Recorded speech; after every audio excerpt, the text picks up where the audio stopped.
is Notsam Wrestling. Introducing your host from New York, here is Sam Roberts. Coming to you from Houston in the very rude state of Texas, this is Notsam Wrestling, a very special post-Royal Rumble episode of Notsam Wrestling. So look, we're just coming off the Royal Rumble, and I opened it up to Q&A, so we'll get to all that. I opened it up to a Q&A on Twitter, hashtag NotSamWrestling. So I'm going to go through the hashtag and look at all those Qs and give them A's. But man, let's talk about the Royal Rumble. And I don't want to take away from Worlds Collide. Worlds Collide was tremendous. The 8-man tag was just above and beyond what anybody could think it was. I thought Andy Shepherd did a great job on the kickoff show for only doing, I think that's like his second kickoff show. I thought he did good. But the Royal Rumble was, to me, so far above and beyond what I thought it would be. So, firstly, I like to pay attention not just to how I feel about shows, not just to even how the fans in the arena feel about the shows. I get this unique position of getting to hear how wrestlers feel about shows and about matches. And one of my favorite things to see is when the wrestling fan comes out in people that work in WWE. Because realistically speaking, anybody that's got a job where you started off as a fan, whether you're maybe a writer and, you grew up idolizing journalists, or I'm sure athletes get the same thing, or anybody, any industry that you work in, that at one point you were like, oh, I would just love to work in that industry, or you grew up, just really having such great admiration for the people in this industry. When you do it as the job, it becomes a job. It becomes your day in, day out, next thing, next. But there are moments in wrestling. What makes wrestling special is there are moments in wrestling when it will draw out that fan in you. Even if you're an adult, even if you live, eat, sleep, breathe wrestling, there are moments where the magic kind of comes back. And you see that in wrestlers and in people who kind of work backstage in WWE. And it's not all that often. It's got to be pretty special. But the Royal Rumble was an example of that. I felt like I was watching the Royal Rumble this year with a bunch of fans. And it was all people who work in WWE. Because we all had the same reaction that I would hope that most of you had. I posted something on Twitter, and there's still people that were kind of, I don't know, I got memes in response. And sometimes it's difficult to read memes because I'm not a Zennial, and it becomes very, very difficult. But like when I post, this was the best Royal Rumble in years, and I get a response of Steve Carell from The Office cringing, I assume that means I disagree with your statement. I can't see how it would mean I agree with your statement. But I also can't see how you wouldn't agree with that statement I made.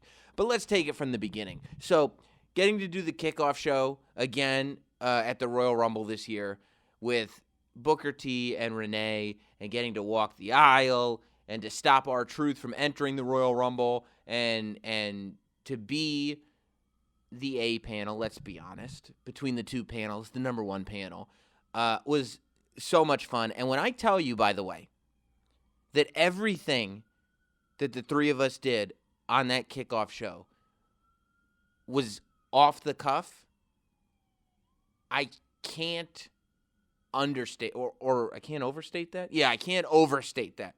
I can't overstate how off the cuff it was, to the point where some of those segments were not even in the plan. Some of the segments that you saw on live TV, literally, it was us and the producer talking right before and going, let's do this, and then doing it. But when it's, when you get to work with Booker T and Renee Young, you can pull off stuff like that. And that's my favorite way to do things. When you can just trust the people that you're working with, and you trust the producers that you're working with. Mike Mansouri, and you can just go off the cuff and have a good time doing a show like this because you all know what you're doing and you all know what you're talking about. It's just so much fun. It's almost like radio. I mean, that's why, when I do these podcasts, I almost never edit anything. I record it as if it's live. I love doing live radio. I love doing live shows with WWE. I love that the kickoff shows are live. And I love when we get in a position where it's like, hey, here's what we kind of want to do. Let's make sure all the tech works. Let's make sure the mics work. You guys good? Okay, you know what we want? Okay, let's go. And we could just go. And that's what we did. I mean, even with the truth stuff. Just go. Just be yourself. That's why, everybody says like, oh, your heel turn, and they were booing me in Houston and all this stuff. When did they make you turn heel? Or Sam's doing a bad job of being a heel? That's not how a heel is supposed to act. First of all, the idea that you want a heel to act in a way that's comfortable to you so that you don't dislike them is not a heel. If you want a heel to act like an 80s wrestling heel so that you know what it is, and that way, you'll boo, but not really boo, that's not a heel. A heel is somebody that you actually don't like. And secondly, of course I'm not a heel. I'm not a baby face. I'm not a wrestler. I'm not a competitor. The WWE comes to me and they go, Sam, we want you to be yourself. We want you to be the same smartass that you are on the radio. We want you to just state your opinion. You don't have to worry about it because I'm not interviewing people. I don't have to sit there and just sit there and give me your opinion. What do you think of this? Do you think Brock Lesnar is going to win the Royal Rumble? Yeah. I thought he would. I was wrong. Can anybody beat Brock Lesnar? No. Do you think that Daniel Bryan's going to beat The Fiend? No, of course I don't think that. And here's why. You don't have to dance around and you're supposed to put people over. What does that even mean? Put people over. I don't even know what anybody's talking about anymore. Nobody knows what they're talking about. But that was a thrill, as it always is. The two kickoff show matches were great. Andrade going over Humberto Carrillo and Sheamus defeating Shorty G. But the Royal Rumble pay-per-view itself, I thought the energy in Houston maintained. And for instance, last year it did not maintain. So by the time the men's Royal Rumble closed the show last year, the crowd had kind of died off. But there were a couple of things that as a pay-per-view, the whole show did very right. Number one, they kept it to 4 hours. And who would have thought? And it was only 2 matches instead of 3 matches on the kickoff show.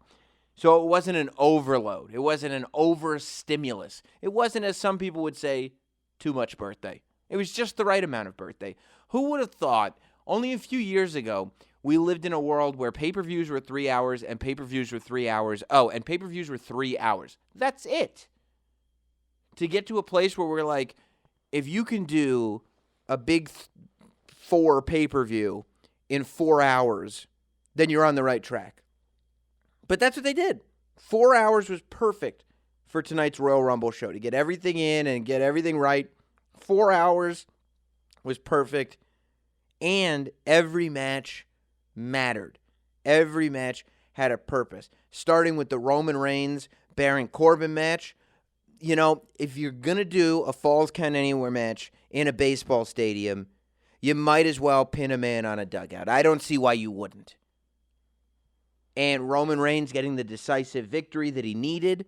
I thought that was the thing about that match. That Roman Reigns, who, since he's returned, hasn't gotten a title match. He hasn't been in contention for the Universal Championship or the WWE Championship. Baron Corbin's beaten him a couple times. Baron Corbin's got his number. He needed a decisive win over Baron Corbin in this match, and he got it. Something tells me it might not be over, but I thought between him and Baron Corbin, which I think it should be. I think, the story's been told. But I thought the match was good. I like Roman Reigns' attitude now, and he had the attitude in the Royal Rumble match too, because he got some boos. It wasn't like the rain of boos that he used to get, But he got some boos, like enough that you really heard it in that stadium. But he was mean, you know? He wasn't kind of being charming. He wasn't smiling. Like, he didn't look like he was worried about being anybody's poster boy. He looked badass. At one point, we're getting ahead of ourselves. At one point in the Royal Rumble match, when he's going back and forth with Edge, and he's getting ready to spear Edge, he's shouting, "It's my time." And it wasn't in a cheesy way, and it wasn't in a way like he was trying to gain the audience's support. It was in a fed-up way. It was in a enough, like he was frustrated that everybody was happy that Edge was back because Roman felt like he hadn't gotten his just desserts. And I thought that was cool. I liked that Roman was mean. I liked that he was like not worried about making sure that everybody liked him. That he was just an ass kicker. And that's what I think Roman has to be, and that's what he was tonight. Or whenever you're listening to this at the Royal Rumble. So I thought that match was great. Going into the women's Royal Rumble match, I thought that the match was paced well. I think that the thing about the women's Royal Rumble match, and people booed Charlotte, and I guess we'll go right to the end, because I thought that one of the best parts of the match was Charlotte's promo. I thought the finish was interesting because it almost became a thing where Charlotte won because you really thought Shayna Baszler was going to win. When everybody thinks that somebody is going to win, I do think it's better that they don't win. You know, when the Vegas betting odds have Shayna Baszler winning, and the internet thinks Shayna Baszler's going to win. And, you know, we talked about it on Thursday on the podcast, that when I was going over my top 5 potential outcomes for the Royal Rumble, I said, you know, Shayna is number 1 because she'll probably be the one that wins. But it wasn't even like it was my prediction.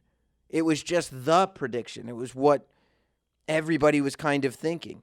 So I like that Shayna didn't win, but still looked dominant. Look, I think that if you look at that Royal Rumble match, the two people that really came out shining more than ever was Bianca Belair and Shayna Baszler. The whole first half of that match was all about what a star Bianca Belair is.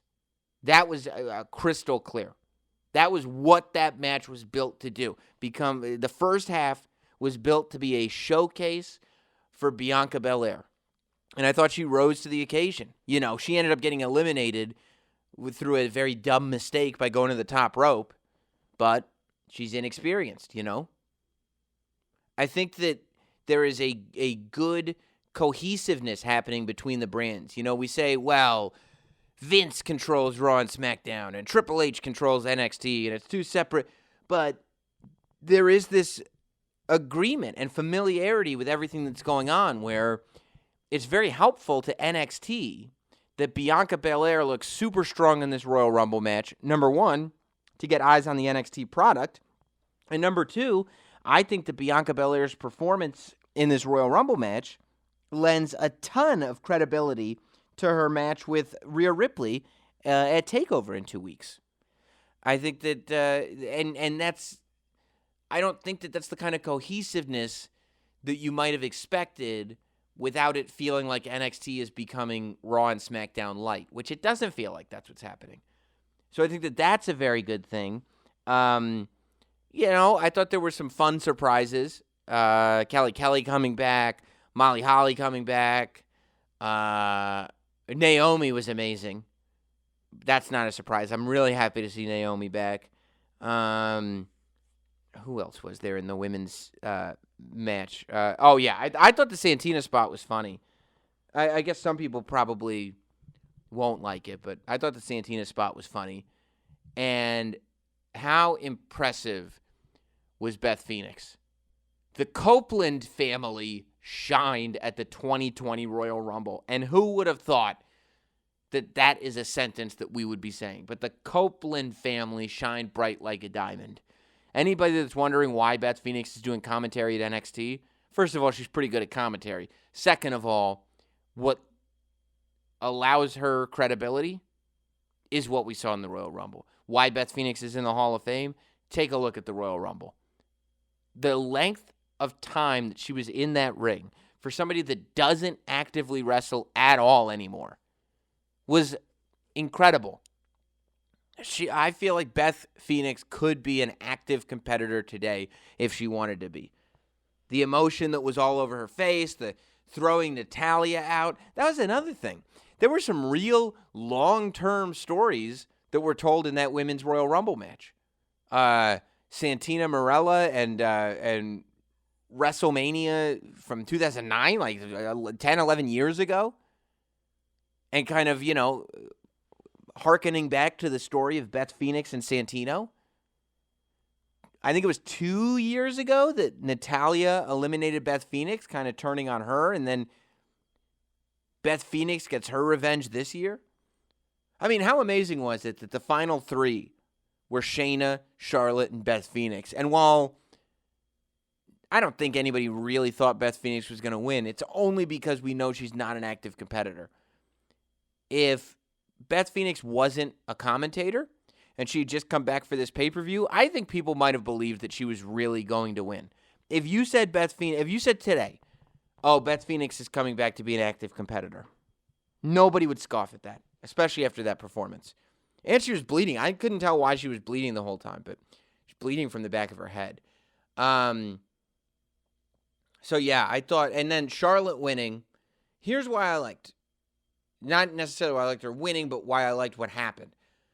When Charlotte won, the boos that rang through that stadium, the Minute Maid Park in Houston, Texas, were similar to the boos that rang through the Wells Fargo Center in Philadelphia when Roman Reigns won the Royal Rumble. And I was at both shows. What everybody always says about that Roman Reigns moment is, oh, Roman should have turned heel then. Oh, Roman should have acknowledged the crowd and flipped him off. Or Roman should have said, regardless, whatever you think, I'm going to WrestleMania, blah, blah, blah. But instead, he just, tried to keep being a babyface, and that's the whole problem with Roman Reigns. But how about the fact that Charlotte, who was already kind of half a heel anyway, Charlotte just started healing out on the whole audience, that Charlotte said, it doesn't matter what you think, because I don't care, because I'm going to WrestleMania. I like, people try to immediately put WrestleMania together as if it's happening in 3 weeks. They go, well, I guess we're getting Charlotte and Bayley, or, I guess we're getting Charlotte and Becky. Like, the person who took the SmackDown Women's Championship to WrestleMania last year was not the person who held the SmackDown Women's Championship at Royal Rumble. Before WrestleMania, we've got the show in Saudi Arabia at the end of February. We've got Elimination Chamber in March. And we've got many episodes of television. Many, many episodes of television. So there's plenty of time for stories to be told. And there's plenty of time for title changes to happen. I would imagine that Becky Lynch is going to carry the Women's Championship to WrestleMania. But, I could absolutely see Bayley losing her Women's Championship. I don't know. I wonder who I would have Charlotte face. Because I'm kind of in agreement that, and I talked about this on Thursday, I don't think we need another Becky Lynch-Charlotte match. But theoretically, it could probably be built to be compelling. They are the two best. That's why I don't have a problem with Charlotte, in theory, winning the Royal Rumble. Because, as I said, she was one of my top 5 potential outcomes. She's due a win. When you look at that list of which women have won the Royal Rumble, it's weird that, even though there's only been 3 now, it's weird that Charlotte did not win either of the first 2. Charlotte is as close to well, I don't want to say a female Hulk Hogan just because Hulk Hogan was such a cultural icon. But Charlotte is, when she's not champion, she's kind of the uncrowned champion. Charlotte is the face of WWE's women's division. Becky Lynch is probably a bigger star. Becky Lynch is certainly more popular. But in terms of long-term stars, Charlotte is right there. And it is odd that she hadn't won a Royal Rumble before this, even though there have only been 2. And it makes sense that she would win this one. I wouldn't be shocked if Shayna Baszler were to either work her way into a triple threat match, and instead of doing Becky, Bayley, Shayna, we did Becky, Charlotte, Shayna. You know, I wouldn't be shocked if that happened. It feels very similar to the main event of WrestleMania last year, but I wouldn't be shocked to see that happen. I also wouldn't be shocked to see Shayna beat Becky. I mean, not Becky. I would be shocked to see Shayna beat Becky. I wouldn't be shocked to see Shayna beat Bayley and still do a Shayna-Charlotte match, because as much as I want to see Shayna Baszler, Becky Lynch match at WrestleMania, that showdown at Royal Rumble, that face-to-face between Shayna Baszler and Charlotte, it just looked like, I don't know, all these thoughts came into my head when I saw Charlotte and Shayna Baszler together. Like, this women's division that we know it today was built around Charlotte. Charlotte was the star that the modern-day WWE women's division was built around. And Shayna Baszler is the spoiler. Shayna Baszler is the polar opposite of Charlotte, but she's unbeatable. Shayna Baszler has the ability to come in and take advantage of the division that Charlotte built, and there's nothing Charlotte can do about it. That's the story that started formulating in my head when I looked at Charlotte and Shayna Baszler together. And that's the match that I kind of fell in love with. I would love to see us get there somehow. Although, you know, you could do, if you're going to leave the title on Bayley, you could do Bayley versus Charlotte and then Becky versus Shayna. But I do feel like Shayna versus Charlotte is the match that I want to see. And then maybe Becky and... I wouldn't mind seeing Becky and Sasha Banks, to tell you the truth. Maybe they do the old flip-flop again. Who knows? Who knows? But that's the thing. There's a lot of time between now and WrestleMania. And I think that that's why some people didn't like Charlotte winning the Women's Royal Rumble, is because there isn't this clear built-in story leading to WrestleMania. You know what I mean? There isn't this clear built-in, here's exactly what Charlotte's going to be doing. But I don't think that's a bad thing. I think it's okay to tell that story between now and then. Especially because Charlotte didn't say which title she was going to go for. Who knows? Maybe she'll go for the NXT title and we'll see Rhea Ripley versus Charlotte. We've seen crazier things. By the way, I did not hear of any confrontation backstage between Brock Lesnar and Matt Riddle. I know that the websites are talking about it, but didn't happen around me if it happened. Bayley beat Lacey Evans. I wouldn't say I was surprised by it, but I also wouldn't say I was not surprised. Like I said, I could have seen that match going either way, but I kind of like that Bayley won. I kind of like that she's having a longish run with the title, and especially since that happened after the Women's Royal Rumble, it wouldn't have fit into my storyline of having Sasha Banks win the Women's Royal Rumble anyway. But I thought they did good. I thought the crowd was interested. I loved the strap match between The Fiend and Daniel Bryan. I mean, Daniel Bryan is very, very good at taking audiences on a ride with him. I think WWE did a very smart thing in keeping the red lights off the match. And I don't know if that's going to be a permanent thing, no more red lights, or if that was just for this. But I think that the reason, or at least one of the reasons, why this match specifically didn't have those red lights is because if the red lights had been on, we wouldn't have seen any of the welts on Daniel. Those red welts that were just raised across his chest and back from that strap, we wouldn't have seen any of it in the red light. So I think that was smart, and I also just think it's smart. You know, I think the majority of fans are not into the red light being on throughout the match. And they did the same thing with Kane. You know, when Kane first showed up and they were establishing the character, they had red lights on his matches. But then once it became a little bit more serious and he was having higher profile matches, it was like, okay, these matches aren't just about showcasing Kane. We're telling a story now. So let's take the red lights off. And they did, and I think that was the right call. But I thought that match did a lot for Bill. I think Daniel Bryan still leaves as a main event caliber guy. And I think The Fiend looks even more unbeatable than ever. And I don't think that people really take into account how much Bray Wyatt has improved. Not that he was ever bad. You guys know I've been a Bray Wyatt fan forever.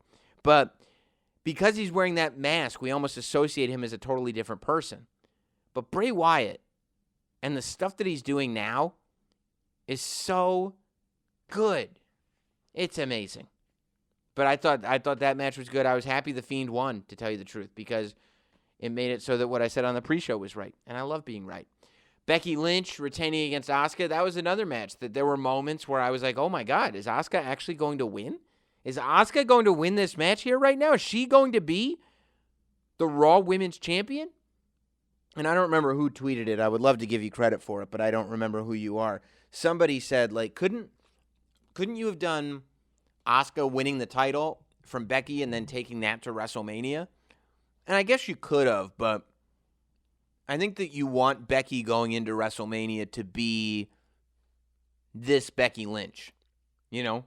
I think you want Becky the champ going into WrestleMania.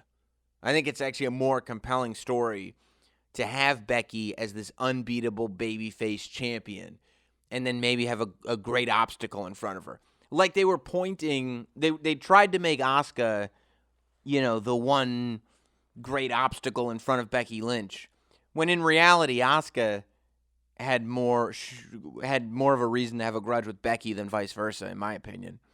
But I think that that's probably more of a story that should be told. I don't think that you can pull off, with the amount of work you've done to make Becky this huge star since last year's WrestleMania, I don't think bringing her into this year's WrestleMania as an underdog would work at all. I think she's got to go in as champion. And I love the idea of Becky walking into WrestleMania with the title that she won at last year's WrestleMania, And that'll be, can she hold the title for over a year? Well, in order to do that, she's got to successfully defend it against whoever, whether it's Shayna Baszler, whether it's Charlotte. There's plenty of people that could potentially face Becky Lynch at WrestleMania, and that's definitely something that I think is going to start to take shape as the weeks go by. And then the Royal Rumble match itself. Man, I was talking about the last great Royal Rumble match was only 2 years ago. I thought 2018 was really good. But this Royal Rumble match was the best in years. I think 2020's Royal Rumble match, it's already on my top 5 for sure. And I think it should be on just about everybody's top 5. I would love to, maybe on Thursday or something, I'll pull up that list that guy emailed in, ranking all of the Royal Rumbles of all time and the order in which he liked them, and figure out where 2020 fits in. Because I definitely think it's got to be top 5. I mean, what a journey we went on. So we go in, and Brock Lesnar comes out at number 1 and just starts dominating everyone. And I love that they did it for a good amount of time. I thought, obviously when Elias came out as number 2, I said, okay, that's slim pickings. Unfortunately, Elias doesn't have much of a shot here. But I thought when Eric Rowan came out at number 3, I said, okay, now we've got a big standoff. Now it's time. Now the ring's going to start to fill up, and it's going to be a little bit tougher for Brock Lesnar. But he gets knocked out. John Morrison gets knocked out. It looked like the hit that John Morrison took was nuts. MVP makes his surprise appearance. He gets knocked out. I mean, there were a ton of them, just one after the other. I loved that, Kofi got a little more time in there. Unfortunately, Kofi did dirty again. But when Big E, Kofi Kingston, and Rey Mysterio get together, and it's like Kofi and his friend Big E and Rey Mysterio, Kofi and Rey, the two people most recently that tried to conquer the Beast and just weren't able to get the job done. Well, now they're together. They've got Brock Lesnar's number. They got the experience They know what they need to do. And they go in there and they can't get the job done. And you thought that they would when they were doing the trifecta when Kofi hit him and then Big E hit Lesnar and then he ended up on the ropes and the 619 comes in. And then Brock's able to get back up and throw all three of them out. I mean, poor Big E. Forget about this is not his year to be a single star, I don't think. I think that's going to have to just come later. But, you know, Brock, for as much dominating as he did in this match, the guy, if you really pay attention to what you're watching, the guy's ability to sell is incredible. Everything that you think is happening to Brock Lesnar feels real. Brock makes you think that it's real. And it's through the way his body reacts. It's through the way he goes down. Like, it's all, every time he gets hit, you feel this wave of momentum because the crowd's like, oh, this is it. And you could see on his face he didn't expect it. His facial expressions are perfect. How about when Keith Lee came in? And they go nose to nose. And even though Brock's calling him a big guy, there's still some doubt in Brock's eyes. And when he gets knocked down with that second shoulder block, he can't believe it. I was like, yeah, perfect. It's all in Brock's face. So good. And then when Drew McIntyre finally comes out, that's another one. Talk about facial expressions. There was no acting in Drew McIntyre's face when he walked down that aisle and he was just staring a hole in Brock Lesnar. And you felt it. And then he got in the ring and you just watched Brock Lesnar just destroy everybody. And just about everybody was smaller than him. And you realize how big Drew McIntyre actually is when he's nose to nose with Brock. But I'm sitting there going, and I was literally about to ask somebody in the room that I was watching the show in, did Ricochet get eliminated and the camera didn't catch it? And then all of a sudden, boom, kick in the dick. Kick in the dick. And I know what you're saying. The rule of thumb, Sam, is the good guys don't kick in the dick. And while they don't, Ricochet clearly, it's not a one-on-one. If you're doing Ricochet versus Brock Lesnar, it's going to be a fast match, and it's going to be fairly one-sided. So I don't get mad, especially since Ricochet got kicked in his dick on Raw. I don't get mad when I see Ricochet do a dick kick in the Royal Rumble, especially because what it led to. The kick, Brock going over the top rope, and the crowd losing their mind. And it was so effective. So effective. And it goes back to what they've been doing with Drew as well, over the last couple of weeks on Raw, where this gradual babyface turn has been happening, where Drew hasn't really been changing as a person, but it's making it okay to cheer for him. And all of a sudden, because that's the attitude that's happened, when he does this move, everybody loses their mind. And I thought it was great. And that's when at number, whatever it was, 15, 16, 17, maybe even 18, the Royal Rumble actually finally starts. There was a part of me going, what if this just lasts forever? And I think that people had a lot of kind of negative expectations, fair or unfair. I think there was a big assumption going in that Cain Velasquez is going to come in, he's going to eliminate Brock Lesnar, we're going to build to a Cain Velasquez-Brock Lesnar match. Or Cain Velasquez is going to come in, he's going to eliminate Brock Lesnar, Cain Velasquez wins the Royal Rumble, blah, blah. Like, we have to realize we're not doing Cain Velasquez, Brock Lesnar at WrestleMania, I don't think. We're doing Drew McIntyre, Brock Lesnar. The fact that those seeds were planted and now we have a real match, that it's not just, oh, well, this guy won the Royal Rumble, so now he's going to get a Brock Lesnar match. It's already, I've got to see this match. I want to see the story. And they're going all the way to WrestleMania without Drew McIntyre ever getting a WWE Championship match or a Universal Championship match. So now, I'm already sitting there going, good Lord. We've got a match here where you can't call it. There's no reason to say that Brock Lesnar's not going to win that match. He wins all of his matches. But there's also no reason to say that Drew McIntyre isn't going to get his crowning achievement, especially because what happened at the end of the match. But we'll get there. because the match kept building. I thought Baron Corbin got some wonderful heat by eliminating Matt Riddle so quickly. Dude, the Edge return. You think you know me. Amazing. And some people were like, yeah, we all knew that was going to happen.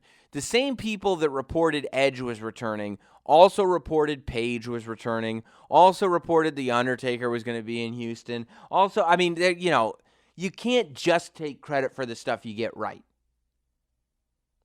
because you got everything else wrong. The same people saying Edge was coming back were the ones saying Cain Velasquez was going to be in the Rumble. You know what I mean? It's like you can't just point out the things that you got right if you're not getting the majority of the stuff right. That said, Edge's return was huge. He's in tremendous shape, and I can't believe how good he was in the ring. And I like, first of all, yeah, okay. I like that Edge got eliminated, because when Edge got eliminated, I'm sitting there going, I would be okay if Rated RKO got back together. But I would also probably be okay. It's interesting that Randy Orton Edge appears to be the first program they might be doing based on the Royal Rumble. Because every person that Edge ended up face-to-face with was a dream match. Aleister Black, Roman Reigns, Seth Rollins, Drew McIntyre, AJ Styles, all of it. But nobody's going to be mad at Edge versus Randy Orton, and maybe that would be good for Edge as he comes back. I don't know anything about Edge's deal. I don't know if it's going to be full-time. I don't know the length of time. I know that there have been rumors around, but I don't know anything about it. However, I would think that because he got eliminated from the Royal Rumble, because if he had won the Royal Rumble, there would be this thought that maybe Edge is back to do, a Royal Rumble to WrestleMania run like some guys do. But because he got eliminated, it really makes me feel like Edge is back.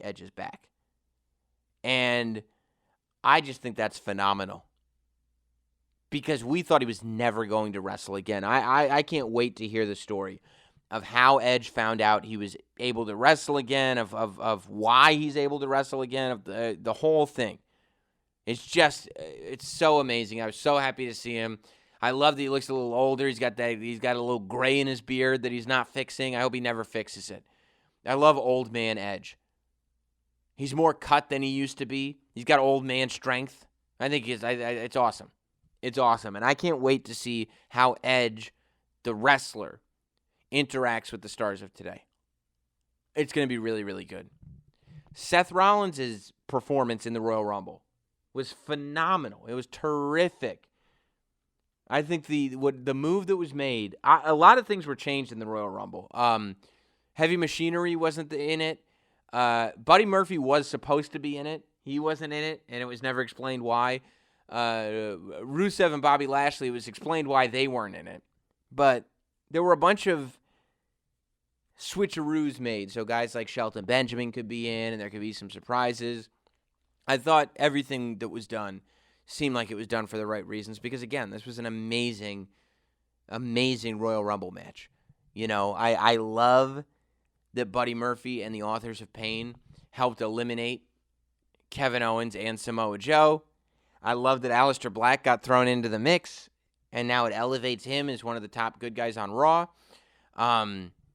It was a really creative way to get Seth's goons away from ringside, and, it made it so that it made sense when Seth Rollins got eliminated right away. He's a true bad guy. The transition has been made, and it should have been made. I thought Seth was perfect in his role. I thought it was great. And then at the very end, right, I'm watching this thing, and I'm going, something tells me that Roman Reigns is going to win this Royal Rumble match. Something tells me that the majority of fans that are in this building and that are watching on television, the majority of fans, I think, are looking at this going, this Royal Rumble match is incredible. This is awesome. And I was literally already thinking, I wonder how they're going to feel when Roman Reigns wins. I wonder if the match is awesome enough that it could sustain that finish. And then when it didn't happen, like when Roman eliminated Edge, I was like, okay, here we go. When Drew eliminated Roman, I went, whoa. whoa, I really could have sworn Roman was going to win. And I see the cheers, and the people in the stadium are actually cheering the good guy. When was the last time that there was a stadium show that the WWE put on that fans, they all went home happy? It's crazy. What are we walking into in 2020? Seems amazing. I can't wait. But I just thought that everything went so well. You know, we look forward towards WrestleMania, and you've got a question mark for a lot of people. You got a question mark for Roman Reigns. You got a question mark for Charlotte. You got a question mark for Becky and Bayley. You got a question mark for Daniel Bryan. You know, I still could see The Fiend versus Roman Reigns happening. You know, Roman Reigns might win the Elimination Chamber or something else. I could still see The Fiend versus Roman Reigns being your co-main event. But clearly, we're going with Drew McIntyre versus Brock Lesnar. I mean, that's the takeaway that I had from Royal Rumble anyway. And based on what we've had so far, I can't wait. I think it's going to be great. I think you finally developed a challenger worthy of the Brock Lesnar match. And, man, you know, for all the people that were going, you got Drew McIntyre, why don't you just make him a main eventer? If it goes forward, if it goes as well as it's going right now, I would say it was worth the wait. I would say it was smart to wait. So, yeah, that was kind of my takeaways from the Royal Rumble pay-per-view and match itself. I was very, very happy with it. I thought it was really cool. I already see reports about Edge's return and everything, but these are just from websites. I was looking to see if it was a quote from an interview, but it's not. So I won't acknowledge that. But I did open up the floor on Twitter. I told you guys to hashtag NotSamWrestling, and I would answer your questions. Let me click latest. And let's see. Brock says, what happened to AJ Styles after the spear from Edge? I thought he was eliminated, no? This person says, no Sasha Banks tonight. That was a surprise. It's weird that she wouldn't at least be at Bayley's side. I don't know why she wasn't on the show tonight. Andrew, do you think Edge will have an upper, mid-card, or main event match at WrestleMania? I would think upper mid-card. That would be my guess. You know, I don't think, when I think main event for WrestleMania, I think last match, I think title match. I don't think Edge is going to have a title match at WrestleMania, which I think is good. Again, I mean, I think that Edge maybe at WrestleMania 37, wild as it is, maybe then he'll get a title match. But no, I think that that's wrong. You know, I think that Edge, we should spend some time reacclimating the audience to who Edge is. There are a lot of people watching wrestling now that weren't watching wrestling then. So I don't think there's any reason to rush Edge to the main event, if anything. Greeny says, why are there only one or two people realistically who we can see win the Rumble?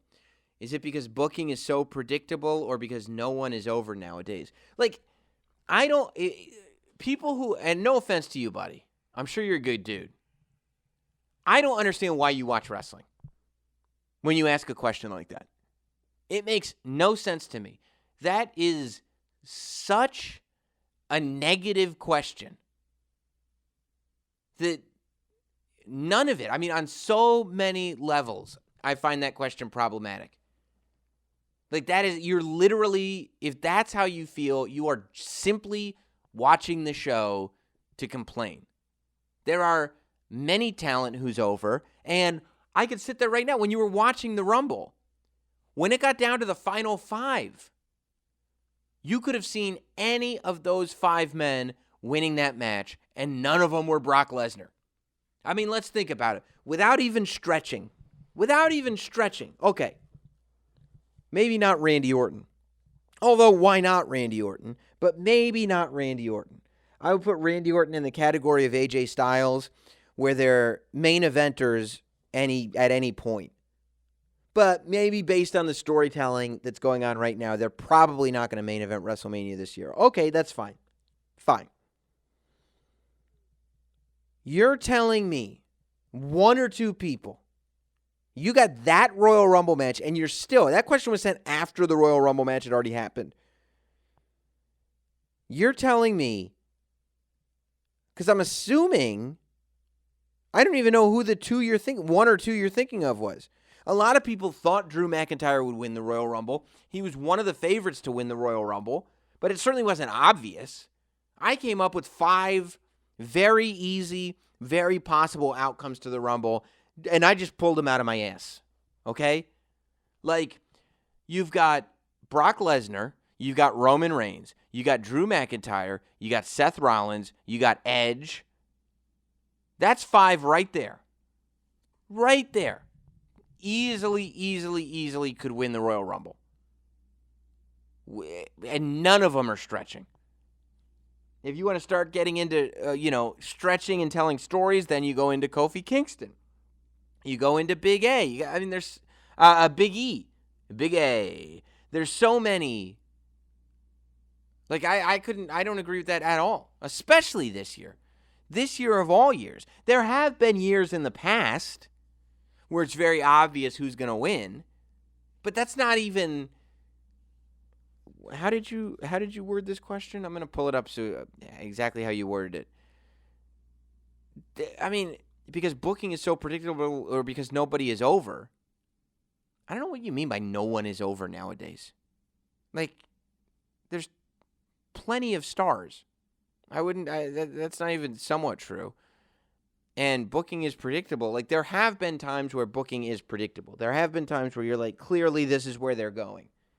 But I just told you, coming off of the Royal Rumble, other than Drew McIntyre versus Brock Lesnar, your WrestleMania card is still all question marks. So, I couldn't agree with that question any less, possibly. Not Sam writes in, Sam, do you see the WWE Women's Tag Titles being long, sustainable as one set between all 3 brands? If not, do you see a de-unification of the belts first or merging of Raw and SmackDown's roster into one roster show with one singles and one tag? No, I mean, I would see the women's tag title as a floating title still. If anything, it would end up on NXT, which is kind of where all titles end up going. I think NXT, the new Cruiserweight Championship itself, looks so much better. But I like that they've rebranded, so the NXT logo is on the Cruiserweight title. The NXT logo is on the NXT UK champion. Because keep in mind, the entire time that Pete Dunne was champion, and even when Walter won the championship, he was not the NXT UK champion. He was the WWE UK champion. So, I see the women's tag team title kind of staying as is. For the time being, anyway. No one roster has enough women on the roster to have exclusive rights to the tag titles. That's why it's split amongst the 3. I do think that NXT needs to see more action with it. I think that the Kabuki Warriors need to come down to NXT, but at the same time, who's going to beat the Kabuki Warriors at this point? Randy says, holy crap, Edge is back. What do you realistically see him doing at WrestleMania and beyond? Is he a part-timer like Undertaker or Triple H, or does he return full-time? I think you're going to see a run out of him. I don't think this is a Batista thing. I think that we're going to see Edge come back. I don't think he's going to be back for 10 years, but I think that Edge is going to come back. I think that we're going to get some time out of him. And then eventually, whether it's after a year, maybe it's after 2 years, whatever it is, then maybe if he still has it in him, and still, when I say has it in him, wants to do it, then maybe he becomes a part-time person. I don't think there's anything wrong with becoming a part-time person, by the way. I think we as fans can greatly benefit from that. But yeah, so I don't see him going into Undertaker Triple H mode yet. And clearly he's been training really hard, and clearly he's gotten himself into tremendous shape. So I think a lot of questions are going to be answered tonight on Raw. But coming off of the pay-per-view, I feel like Edge is back. Eddie asked the same question. Blake says, hey, Sam, he wrote, is Maddie Ross sexy or what? I think he meant Maddie Rose. Jeff says, favorite and least favorite pay-per-view of each decade. In history? The 80s? No, I was a little kid in the 80s. That's not fair. The 90s, my favorite pay-per-view. No, I'm not doing it. There's way too much there. Sam Banks says, Sam, you did a great job over the weekend. Keep up the great work. My question is, what was your favorite part of participating in Royal Rumble weekend? Probably doing the kickoff show with Renee and Booker.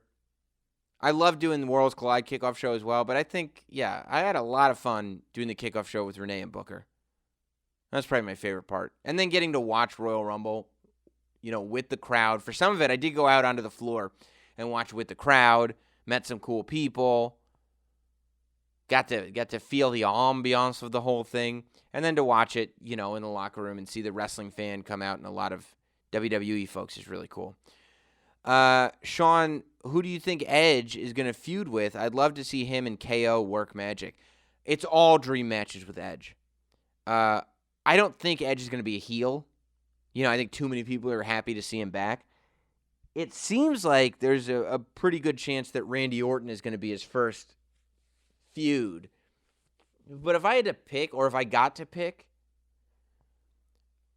I think him and Seth could probably would have a really great storyline. I think a match between Seth Rollins and Edge built up in the right way, I think that could be really, really special. And this is another one. Brian, do you think we get AJ and Edge at WrestleMania? Looks like that where they were trying to set up before AJ got hurt in the match. Yeah, I don't know what happened with AJ in the match itself. I did see him. I saw him walking around after the match, so, But, I don't know what that means. I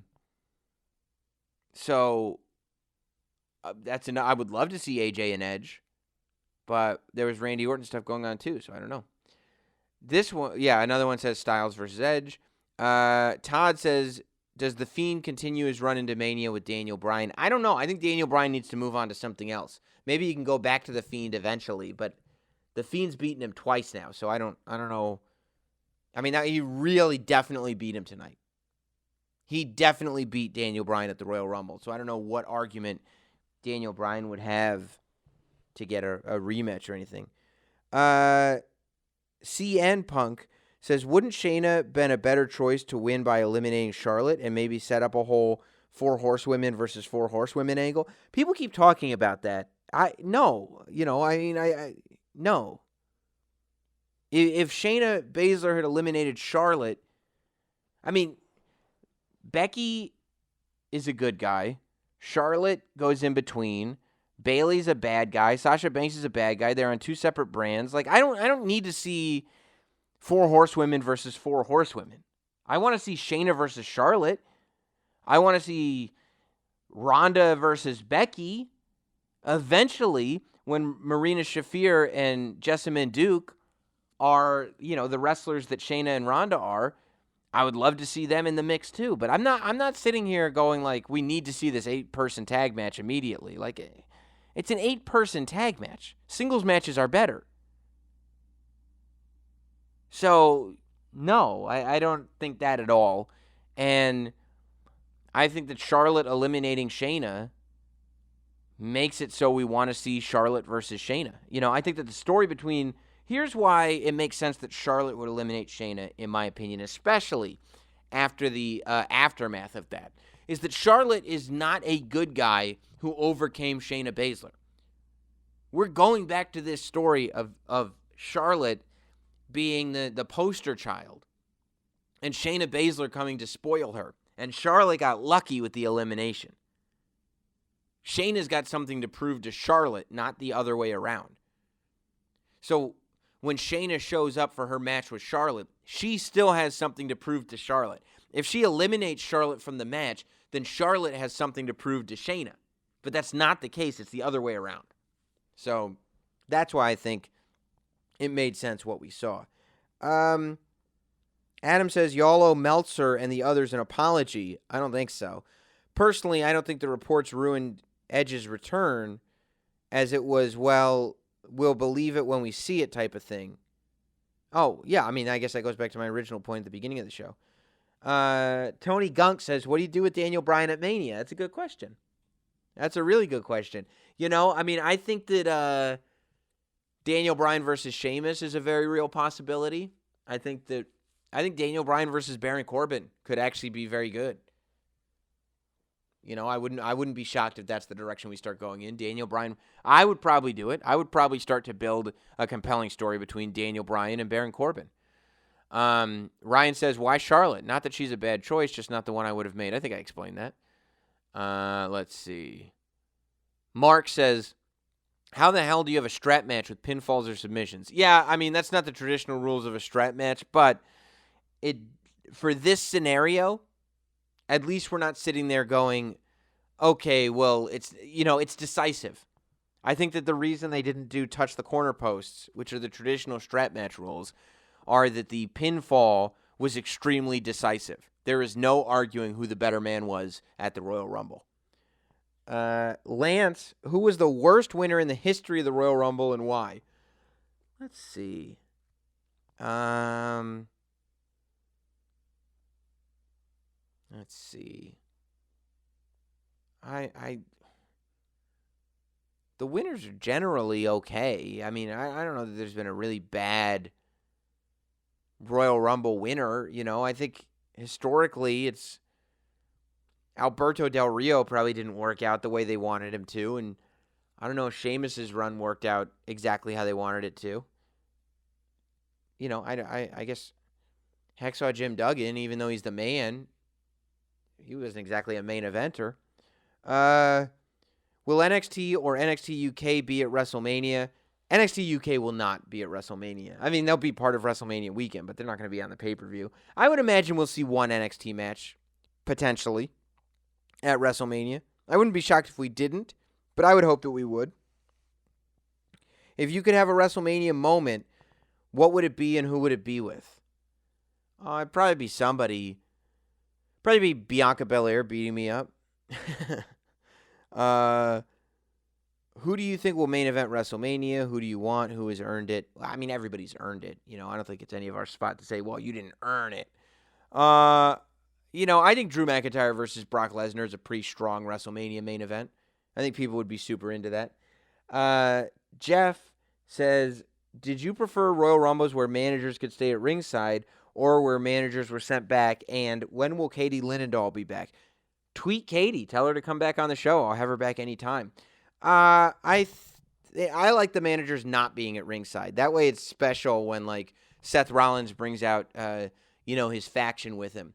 But I do like, that, like, Robert Stone came out with Chelsea Green in the Royal Rumble. I like that they show up at the entranceway and then they send their client to the ring. I think it gets complicated when there's managers on the outside. I think it's too much. Any plans for you to win the 24/7 championship?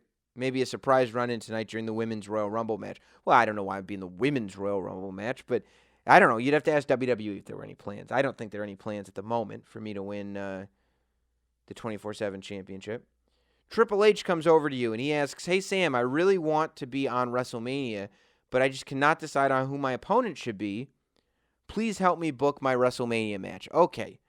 Who should Triple H's WrestleMania opponent be? Now, I'm just seeing this tweet, so I haven't thought about it. Let's see. Triple H's WrestleMania opponent. Kevin Owens. Yeah, it would be Kevin Owens. I like the idea of there being history with NXT, history with, Kevin Owens being a part of the Authority. Yeah, Kevin Owens versus Triple H would be my WrestleMania match. And, yeah, you would just tell the story of Kevin Owens being used by Triple H and him having enough. And I think a Kevin Owens Triple H WrestleMania match would be awesome. And finally, how does it feel, Dylan writes, having the most heat of anyone on the roster. I don't think I have the most heat of anybody on the roster. I did find it interesting that Houston decided to boo me as soon as I opened my mouth at Worlds Collide. I didn't think that was necessary. But I think that there are people. I don't know if I have the most heat of anyone on the roster. I think Baron Corbin has heat. If you want to look at somebody that's got an amazing amount of heat, Baron Corbin is your guy. I mean, what a role model that guy is, huh? Thank you for being a part of this week's show. Don't forget, Thursday we'll be back. Email notsamwrestling@gmail.com. You can be a part of the show, and we'll see you then. Hope you guys enjoyed the Royal Rumble. Goodbye, everybody. Thanks for listening. Follow at Notsam on Twitter, Instagram, Facebook, and YouTube. Rate, review, and subscribe. This has been Notsam Wrestling.